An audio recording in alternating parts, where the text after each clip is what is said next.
BJP கால் ஒன்றி வாழவே முடியாது. இது மட்டும் இறைவன் சிவபெருமான் மேலே சத்தியமாக சொல்கிறேன். அப்போது என் வயிறு எப்படி எரியுது? நல்லதா இது? நான் ஒரு தமிழச்சி, என் தமிழுக்காக நான் கண்ணீர் வடிக்கிறேன். அழிவு சக்தி இவனை அழிக்கணும், இவனை அழிக்கணும், இயற்கை அழிக்கும் இவனை. இப்போ ஊழல்னு சொல்கிறவன் எவனாவது ஊழல் செய்யாமல் இருக்கானா? இதே விஜய் ஊழல் இல்லாமல் இருக்கானா? 200 கோடி ஒரு படத்துக்கு வாங்கினேன்னு எத்தனை படம் இது வரலாம் நடிச்சிருக்கேன். ஒழுக்கங்கிட்ட இதெல்லாம் அப்படி தான் நடக்கும். உயிருக்கு ஆபத்து தான். ஒரு நாளில் சொன்னல, இலங்கையில் இப்போ நடந்த மாதிரி இப்போ நடக்க போதீங்கன்னா, நேபாளில் நடந்த மாதிரி நடக்க போகுதுன்னா அவன் என்ன எதிர்பார்க்குறான்? அப்போ அழிவை எதிர்பார்க்குறான். இல்லை, உங்களை போன்ற தமிழ் உணர்வாளர்களாம் ஒரு நாள் நீங்கள் கட்டி காப்பாற்றினா எல்லாமே போச்சாம்மா. என்ன பண்ணுறதுப்பா? ஏமாந்து போயிட்டோம். களை எடுக்கிறதா கொலை எடுக்கிறதா, அதை முடிச்சிடணும் கதையை. பதவி ஆசை, எப்படாப்பட்ட ஆசை. மீண்டு எங்கே வர்றது? ஊர்ந்து போனவர் ஊர்ந்து போக வேண்டியதுதான். ஆமாம், எந்த தேர்தல் இல்லாமல் இந்த வாட்டி கிட்டத்தட்ட ஒரு 4 முனை 5 முனை போட்டியெல்லாம் இப்போ போயிட்டு இருக்குமா? தேவைக்கு வந்தவங்க கூட்டணி வச்சுக்கிறாங்க. நீ திமுக போன்ற கட்சி 21 கட்சி நீ கூட்டணியில் இருக்கு. அதுக்கப்புறம் அதிமுக கூட்டணி, பாஜக கூட்டணின்னு இருக்கு. அதுக்கப்புறம் பாமக கூட்டணி, அது ஒரு பக்கம் தனியாக ராமதாஸ் சசிகலா அது ஒரு பக்கம் போயிட்டு இருக்கு. சீமான் ஒரு பக்கம் தனித்து நிற்கிறாரு. எப்படிமா அந்த தேர்தலை பார்க்குறீங்க? ஒரே எல்லாம் ஓட்டு சிதறல் தான், ஓட்டு சிதறல் தான். இதில் இந்த கருத்து கணிப்புகள்லாம் திமுக வரோங்கிறாங்க. திமுக வரலாம், அது ஒரு நம்பிக்கை இருக்குது. ஏன்னா நிறைய செய்திருக்காரு. ஆனால் நம்ம நாட்டு மக்களுடைய மனநிலை எப்படின்னா, எவன் நிறைய நன்மை செய்கிறானோ அவனை தான் முதல்ல அடித்து உட்கார வைப்பாங்க. ஆமாம், பெருந்தலைவர் காமராஜரையே அப்படி போட்ட மக்கள் நம்ம மக்கள். அது மாதிரி ஏற்கனவே ஒரு முறை அப்படி தான் இந்த இரட்டை இலக்கத்தில் நாட்டினுடைய வளர்ச்சி, மாநிலத்தினுடைய வளர்ச்சியை காட்டினாங்க. அந்த தேர்தலில் இவங்களுக்கு அடி தான் விழுந்தது, வெற்றி பெறல. இப்போவும் இவர் பாவம் கடனை வாங்கி என்னென்னவோ திட்டங்களை எல்லாம் இது பண்ணியிருக்காரு. பெண்களுக்கு திட்டம், அதாவது அது இந்த நலத்திட்டம்ங்கிறது அது கொஞ்சம் தான் செய்திருக்காரு. பொதுவாகவே மாநிலத்தில் பெரிய பெரிய திட்டங்களை எல்லாம் அவர் அமல்படுத்தியிருக்காரு, நிறைய செய்திருக்காரு, நல்ல திட்டங்கள்லாம் கொண்டு வந்திருக்காரு. ரொம்ப அதெல்லாம் பாராட்டக்கூடிய ஒரு விஷயந்தான், நன்றியோடு தான் சொல்லணும். அப்படியெல்லாம் செய்திருக்காரு. அதன் அடிப்படையில் பார்க்கும்போது கடனை வாங்கினாலும் அந்த கடனை ஒன்றும் வேஸ்ட்டு பண்ணலை, ஒன்றும் பாழாக்கலை, கொள்ளை அடித்தாருன்னு சொல்லலாம். கொள்ளைக்காரன் பூரா கொள்ளை அடித்ததை பற்றி தான் பேசுவான். இப்போ ஊழல்னு சொல்கிறவன் எவனாவது ஊழல் செய்யாமல் இருக்கானா? இதே விஜய் ஊழல் இல்லாமல் இருக்கானா?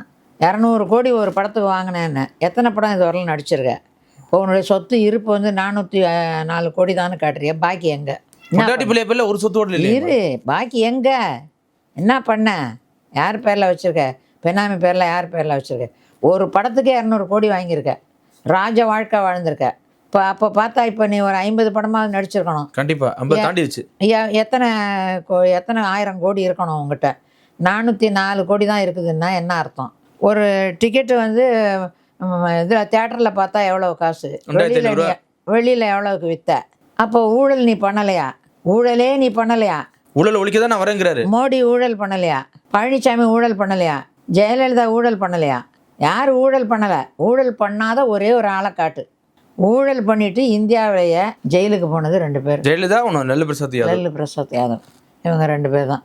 இப்போ கலைஞர் ஊழல் செய்தார்னு சொல்லிட்டு விஞ்ஞான ரீதியாக ஊழல் செய்தார் அப்படின்னா, அதாவது நீ படிச்சிருக்க, உன்னை வச்சு ஒரு ஆராய்ச்சி பண்ண சொல்லியிருக்குது, விசாரணை பண்ண சொல்லியிருக்கு. நீ அதை ஒழுங்காக கண்டுபிடிச்சி இன்ன வகையில் ஊழல் பண்ணான்னு சொல்லணுமா இல்லையா? அது என்ன விஞ்ஞான ரீதியாக ஊழல்னா, விஞ்ஞானத்தை ஆராயிறதுக்கு தானே நீ படித்த. அப்போ அங்கே ஒன்றும் இல்லைன்னு தானே அர்த்தம். இல்லாததை விஞ்ஞான ஊழல்னா அதே பிடிச்சிக்கிட்டு பேசிகிட்டு இருக்கிறான். யாரு? எல்லா கட்சிக்காரனும். இல்லை, விஜய் டைரக்டா திமுகவா தாவேக்காவா அப்படிதான் அது இருக்கட்டும். இந்த ஊழல் விஷயத்த சொல்கிறேன். அதாவது ஆராய்ச்சி அதை எப்படி ஊழல் பண்ணான்னு கண்டுபிடிக்கணும்னு தானே இன்னும் கமிஷன் அமைச்சு வச்சது, விசாரணை கமிஷன்.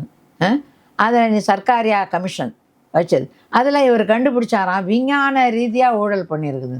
அப்போ கண்டுபிடிக்கிறதுக்கே முடியாத அளவுக்கு ஒரு ஊழல் இருக்குன்னா அது என்னையா ஊழல்? அது ஊழல் இல்லைன்னு தானே அர்த்தம். இப்படி பழி போட்டதும் உண்டு. ஆக இன்ன வரையிலும் திமுக தலைவர்கள் மேலெல்லாம் ஒரு ஊழல் இதுவாகலை, நிரூபிக்கப்படலை. இப்படி இருக்கையில் ஊழல் பண்ணால் இவன் ஊழல் பண்ணால் அது இது எல்லாம் ஊழலை பற்றியெல்லாம் நீங்கள்லாம் எல்லாருமே பேசுகிறீங்க. எல்லாருமே பேசிட்டு எல்லாருடைய கதையும் ஒரு நாளைக்கு வரதான் போகுது வெளியில். அதை பற்றியெல்லாம் இல்லை.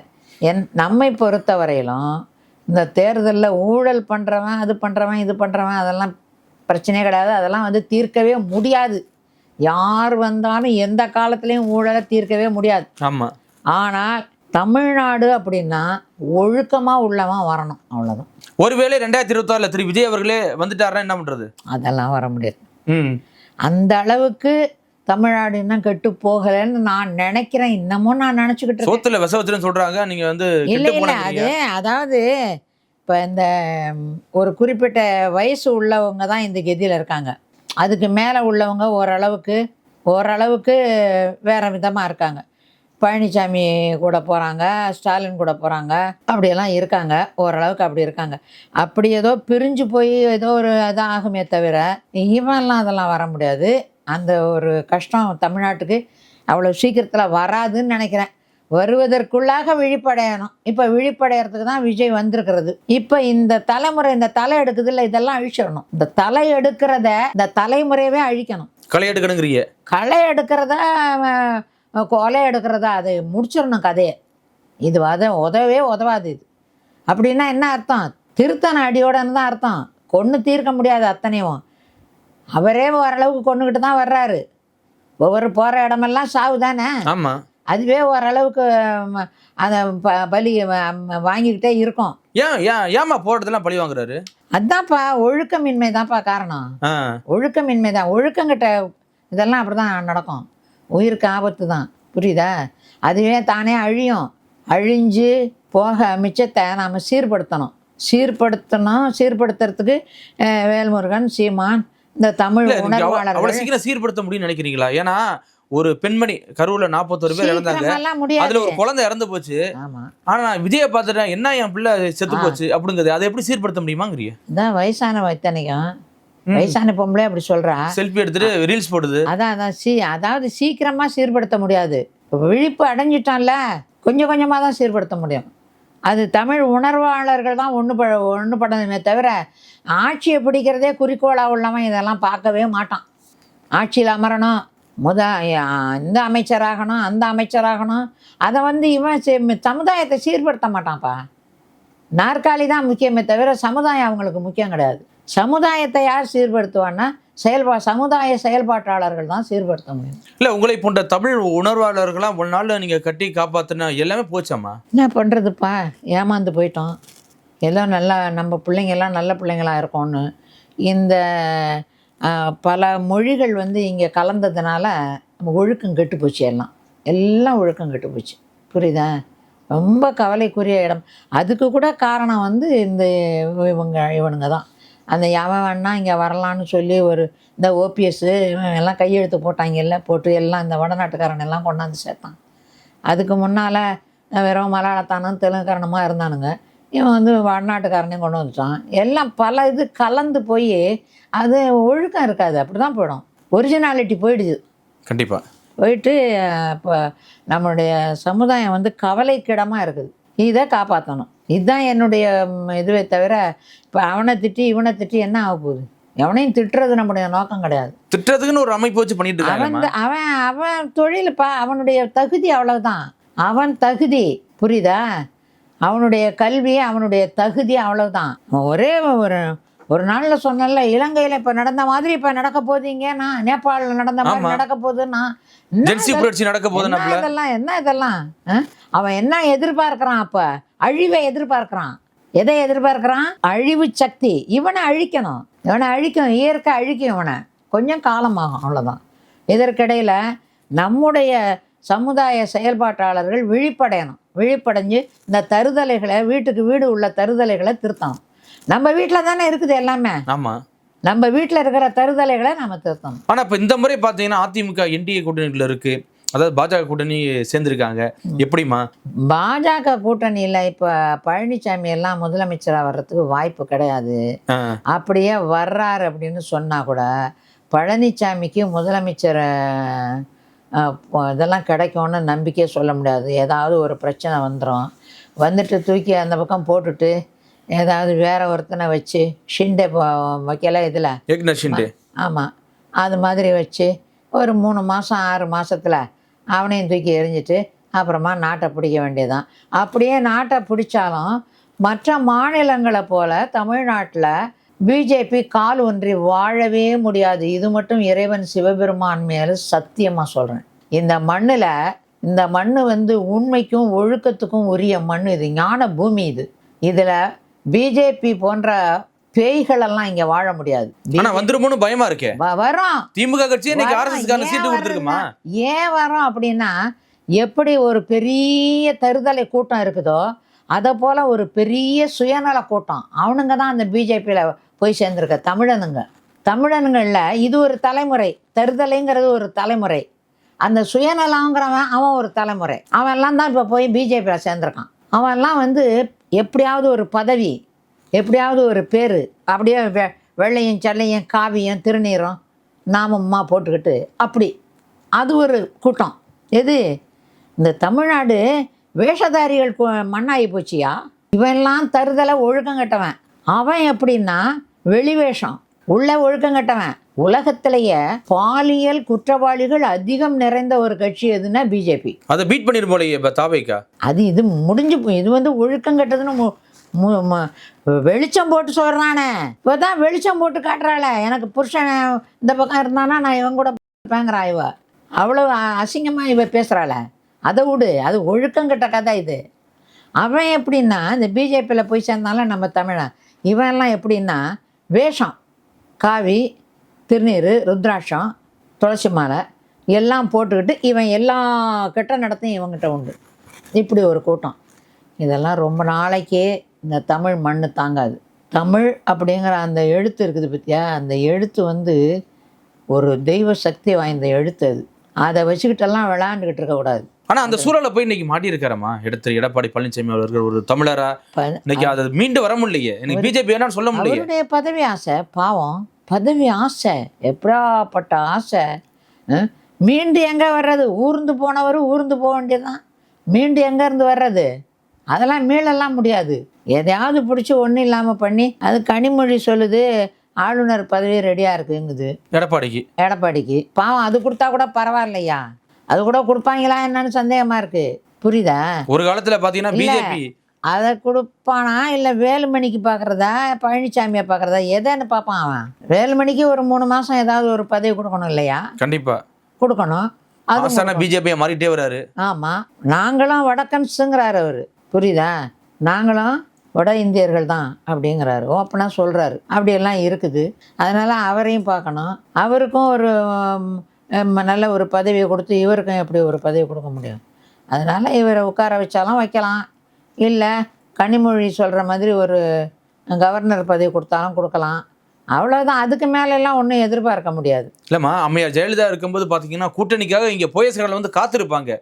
ஆனால் ஒவ்வொரு முறையும் கூட்டணி பேசுகிறதா இருக்க ஜெயலலிதா அவங்கன்னா ஜெயலலிதாவுடைய ஆற்றல் வேறையா.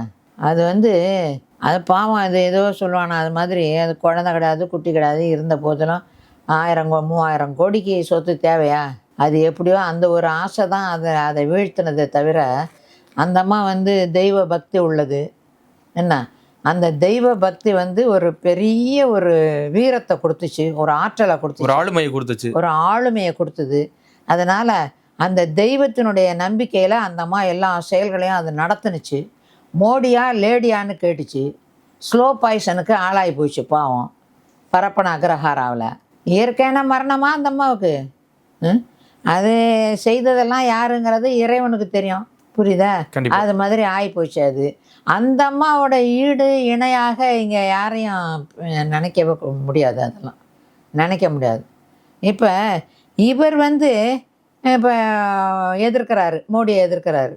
யார்? ஸ்டாலின் எதிர்க்கிறாரு. இவர் எதிர்த்து வீரமாக பேசுகிறாரு. 10,000 கோடி கொடுத்தா கூட நான் என் தமிழ் இந்த மும்மொழி இதுக்கு இது பண்ண மாட்டேன், மும்மொழி கல்விக்கு எதிராக. ஆமாம் அப்படிங்கிறாரு. அப்படின்னு சொல்லி அவ்வளோ ஒரு உறுதியெல்லாம் பேசுகிறாரு. ஆனால் இவரை கரைக்கிறதுக்கு இவரை சுற்றிலாம் ஆளுங்க இருக்காங்க. திமுக காலி பண்ணதான் விஜயை வர வச்சிருக்கு பிஜேபி அப்படிங்கிறாங்க. அது வேற. அது வந்து தெரிந்த பகை. அது உங்களுக்கு ஒன்று புரியணும். பகைவன்னு தெரியும் விஜய. திமுகவுக்குள்ளே இருக்கக்கூடிய உள்ளே இருக்கிற ஆட்களை அவருக்கு தெரியாது. தெலுங்கு லாபி எல்லாமே. அதாவது அவர்களுடைய சுயநலத்துக்கு இவரை எப்படி வேணால் பயன்படுத்துவாங்க. பகடக்காயா. இவருக்கு உண்மையிலேயே தமிழ் பற்று இருக்கிறதுனால தான் நான் தமிழுக்காக இதை பண்ணதில் பெருமிதப்படுறேன்னெல்லாம் சொல்கிறாரு. ஆனால் எந்த அளவுக்கு என்ன நடக்குதுன்னு அவருக்கு தெரியல. மறைக்கப்படுகிறது, அவருக்கே தெரியாமல் மறைக்கப்படுகிறது.